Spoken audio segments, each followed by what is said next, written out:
going to start out today by talking about the deep climate crisis that we're in. Just yesterday, the UN climate panel report came out.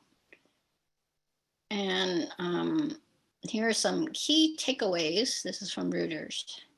Humans are to blame, full stop, right? That's how the report starts out, by saying it is unequivocal that human influence has warmed the atmosphere, ocean, and land. Temperatures will keep rising. The report describes possible futures depending on how dramatically the world cuts emissions. But even the severest of cuts are unlikely to prevent global warming of 1.5 degrees Celsius above pre-industrial temperatures. Without immediate steep emission cuts, though, average temperatures could cruise past 2 centigrade by the end of the century. Weather is getting extreme. We know that really well in California. Much of California is in extreme drought already. And of course, we have all the fires. Arctic summers could soon be free of ice. Many of you, I'm sure, heard about the heat wave up in the Pacific Northwest about a month ago or so, 6 weeks.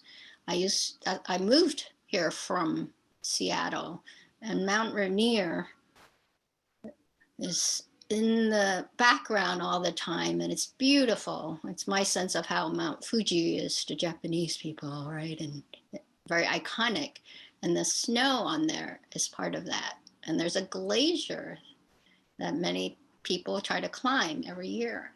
And now a friend of mine lives up there and says that the glacier has melted. So when you look at Mount Rainier, there's no snow cap. And it looks like part of the mountain is missing, because once that glacier is gone, it's a different looking mountain now. And they are, I think last week had another outrageous heat wave. When I lived there, it's known as the Emerald City, Seattle, because it rains a lot, it's green, right? 85 was the high, and that was just occasional. Now, 117 that time. It was like 90 something a week ago or so. Seas will rise no matter what, and that we're running out of time. Meeting the Paris Agreement goal of limiting warming to 1.5 centigrade will require sticking to a carbon budget, a term describing how much additional carbon can be pumped into the atmosphere before the goal is likely out of reach. The world is now on track to use up that budget in about a decade. I remember when we first heard about the Paris Agreement, I think everyone was thinking 30 years we had. So, and we see it around here. The fires, the heat, the animals coming into the city. Just last night, I heard there was a fox in the city. So how are we going to be with this? How to not be overwhelmed by things such as the climate crisis or the pandemic, the Delta variant, about aspects of our life. I actually was in a Buddhist Peace Fellowship gathering with activists, who do work around the climate crisis. And so there's a lot of emotional toil that we're all experiencing around these really extreme and frightening aspects of our life. So, as I'm a priest, I frame most things around the Dharma.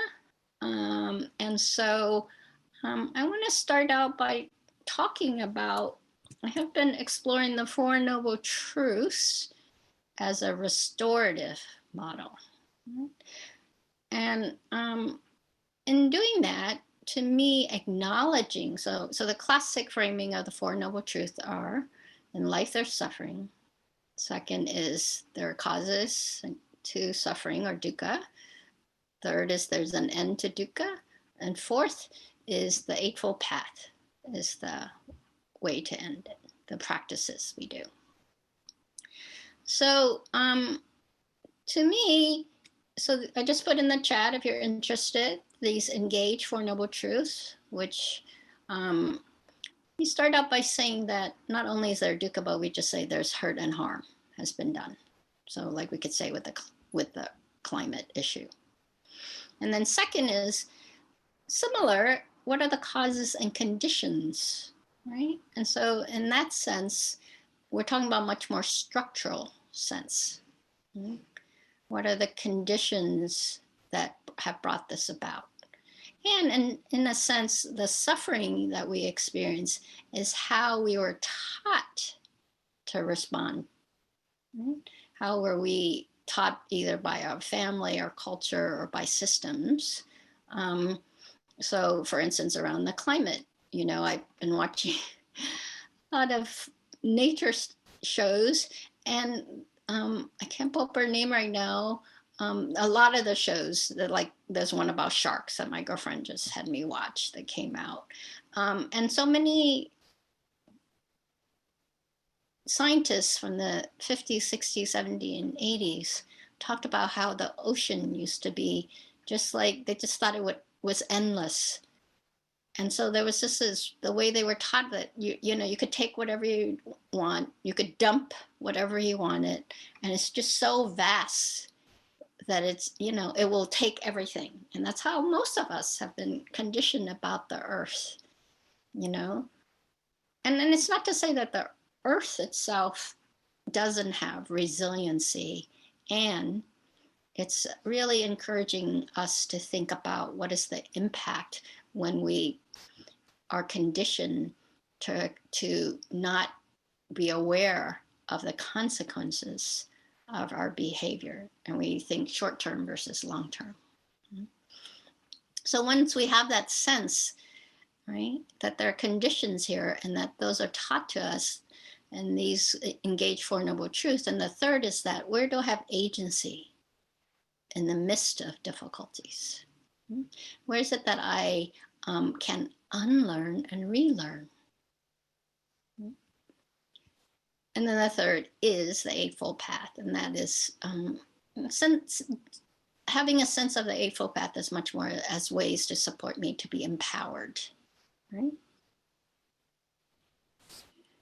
So then if we look at this, then to note that something is wrong is actually a positive thing, in the sense of we are calling out how wholeness, how the bigger condition has been harmed here, right? How the earth is not as resilient as we thought, and how we need to take care of it. So we're aware of what the problem is, and when we have that, then we know better to respond, how to respond more. So being able to name dukkha, or harm and hurt, is actually the beginning of healing. And that's how the Four Noble Truths are, right?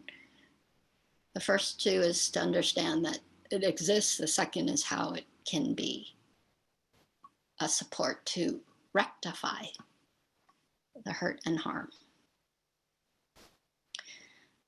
So as I was talking with you, or sharing with you in the meditation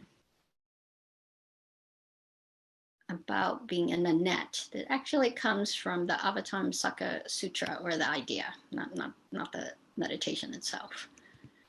So it's called the net of Indra, or Indra's net. Far away in the heavenly abodes of the great god Indra, there's a wonderful net which has been hung by some cunning artificer, in which, in such a manner that it stretches out indefinitely in all direction. The artificer has hung a single glittering jewel at the net's every node. And since the net itself is infinite in dimension, the jewels are infinite in number. There hang the jewels glittering like stars of the first magnitude, a wonderful sight to behold. If we now arbitrarily select one of these jewels for inspection and look closely at it, we will discover that in its polished surface, there are reflected all the other jewels in the net, infinite in number. Not only that, but each of the jewels reflected in this one jewel is also reflecting all the other jewels, so that the process of reflection is infinite. The Huiyang school of Buddhism has been fond of this image, mentioned many times in its literature, because it symbolizes a cosmos in which there's an infinitely repeated interrelationship among all the members of the cosmos. This relationship is said to be one of simultaneous mutual identity and mutual intercausality. So pretty, huh? Now notice that it's focused on the jewels. Even though we're given this image of the net, most of the description is on the jewel. So it centers like us, right? And the sense that we're interrelated or that we impact each other, that the jewels reflecting each other, it's like Thich Nhat Hanh interbeing, or right? So it is true that we impact each other. We know that the communication agreement basically, right, draws us to that. Now, what I'm suggesting to you is that we also need to think about the net itself. So what I'd like you to do is take a piece of paper, if you can, and put yourself in the middle. And just like we did in the meditation, so see, here's my very simple drawing on a piece of paper, literally. Right, here's me, right? And then I just picked 5. It just came up for me: activism, home, work, relationship, practice. And then just different people that connect us, right? Notice EBMC is here. As I define in my work, this should really say relationships. My girlfriend, my sister, my very old friend. That, this is like a moment that I took to do this. So just take a minute. Since we did that in meditation, try this one on. What happens when you put the earth in the middle? Notice the 5 aspects are the same. So notice a lot less, in fact, in some ways.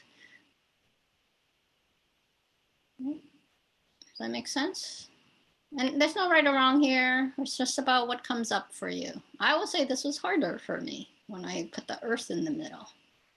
And notice it becomes a little bit more abstract. Like I put rent, home, I was like, what? Because I rent, right? But renting is a way that takes up less resources, you could say, right?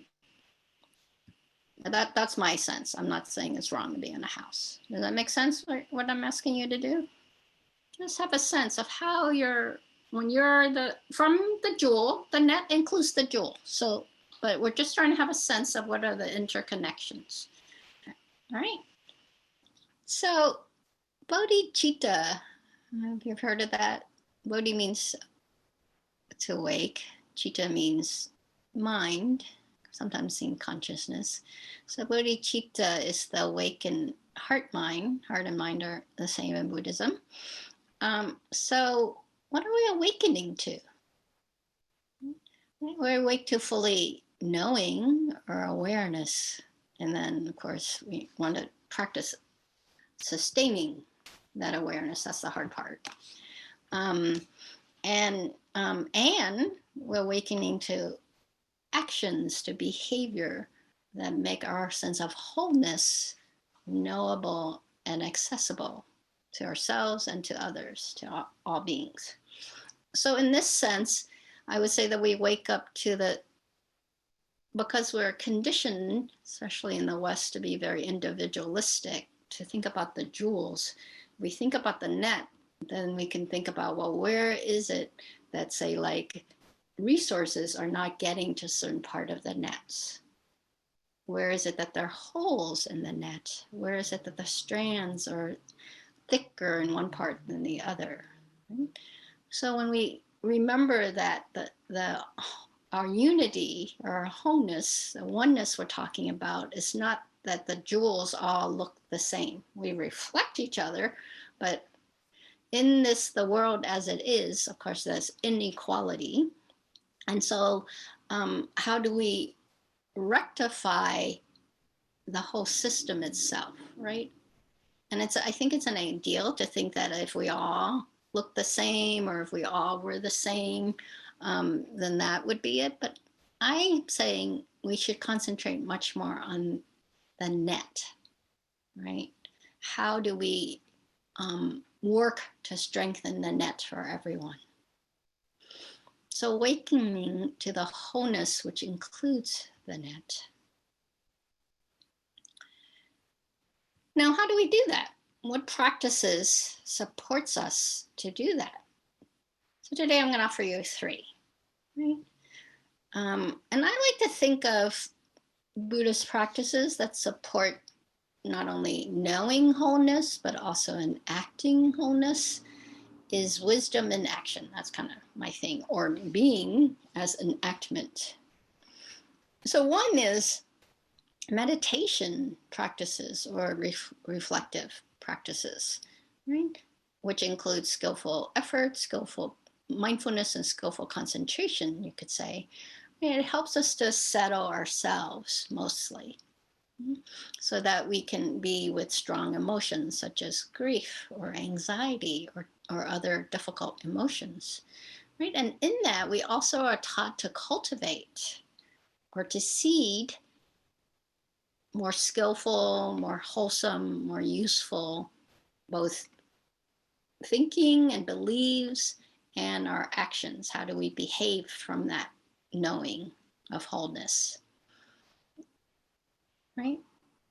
So how are we, and in our practices, we also practice in Sangha, right? The word Sangha itself, the base root of it means to be bound together. Some commentaries, to be nailed together, right? Like 2 boards nailed together. So we're really bound together. And so in meditation, we can have a sense of wholeness, and that's what I was offering with the meditation. The other is, how do we balance our energy?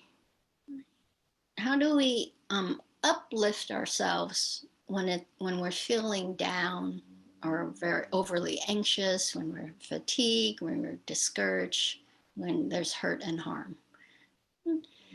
And I want to offer to you that bowing is a practice that supports us, right, to have gratitude and to have a sense of humility.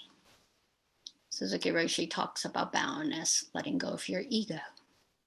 And yet I also think on one level, I think it can be really difficult. I remember being at a retreat with Larry Yang and at Spirit Rock, and he, in a walking period, he offered to show people bowing, right? It was because there are a lot of people who that's a really difficult. I know from the Soto Zen that what keeps a lot of people from Zen practices, because of all the bowing and chanting that we do. And yet I want to say to you that bowing, in many traditions, in many of our lives, there's a sense when you go to shake someone's hand, and if you have a lot of gratitude, like I know I just maybe it's because I'm Asian, I don't know, bowing's, part of my culture, but I think to me, that kind of bowing is something we naturally as humans do when we show appreciation or a sense of humility, right?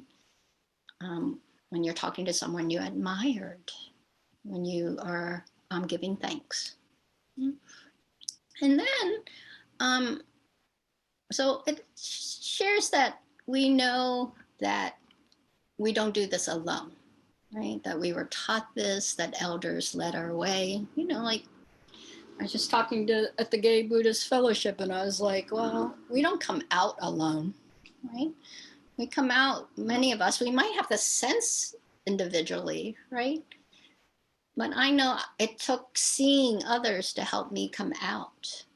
And then it's not like once queerness just happened when I came out. Like there's been queers for centuries all over the world, right?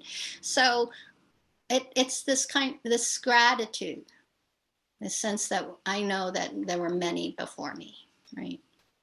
In fact, my girlfriend's working on, or worked for Phyllis Lyon, of course, and then now she's working on a documentary about her. And, she found some letters, their love letters to each other, and it was very coded in certain ways, right? So then, talk about all the elders before us to make it easier for us to be out. So then the last is, I will say I have here that is chanting. Because chanting is another way that we understand that we have to collaborate with each other. It's not just that there's a sense of interconnection, but as we learned in the temple, when you're taught to chant, you're told that you chant with your ears. Notice not with your mouth, though of course your mouth is the one moving when you're chanting, but we're chanting to harmonize with others. We're not chanting to be better than others. So in harmonizing, or actually it's like coalition building to me, because it's a collective practice, right? We're doing it with others. And then I think part of collective work or collaboration work is a sense of not knowing. Right? Like we don't know. We make our best effort and we don't know how the song will go. And yet we make our best effort. And so if we're thinking about the net, there's also spaces in the net, right? Besides the strands, there's also the spaces that are made. So we're including the space that it makes and it takes up. Or another way to think about it, if we're using the spider net, which you could see if you went to the link, as often used as a sense of Indra's net or the net of Indra, is that like a spider, at some point they jump off, right, into the wind, just held by one string that's connected to all that they inherited, all that they learned from their ancestors, and yet they're willing to jump off to start a life elsewhere. Yeah. All right, so we have to also practice with not knowing. That's the thing. We make our best effort and then we don't know. So a while back in May, I was at one day with a half a day practice, listening mostly, but to Joanna Macy, right, who's of course an elder in the Echo Dharma. And actually it was called Wild Love for the World. Joanna Macy on grief, gratitude, and belonging. And there's several things. And one thing is she read from her, might be out now, she, with Anita Barrows, translated Rilke's Letters to a Young Poet. So have you read that? If you haven't, it's a great book. But in essence, it's letters that Rilke wrote to a cadet, a 19-year-old cadet who wrote him to say, should I be a poet or not, right? So the cadet name is Kepis, just in this poem. So this is letter number 8. And I'll invite you to take a meditative or reflective posture as you listen. But there is many indication that the future enters us, and in this way, to transform itself within us, long before it happens. That is why it is so important to be alone and attentive when you are sad, because a seemingly uneventful moment when our future steps in is so much closer to life than any loud occurrence that happens, as it were, from the outside. The more patient, quiet, and open we are towards sorrow, the deeper and truer. Later on it says, we must accept our reality and all its immensity. Everything, even the unheard of, must be possible within us. This is, in the end, the only courage required of us. The courage to meet what is strange and most awesome.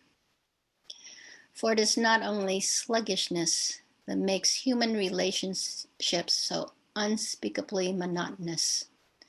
It is the aversion to anything new, unforeseen experience we are not sure we can control. But only someone who is opened to everything, who excludes nothing, even the least explainable, will experience a living connection to others and will from that create his or their own authentic existence. For it is we who assign to our own existence a greater or lesser dimension. We try to make things safe for ourselves, but it is insecurity that is so much more human. And that brings forth our human strength. We have no reason to fear our world, no reason to distress at, for it is not against us, our world. If our world has fears, they are our fears. If it has an abyss, it belongs to us, that abyss.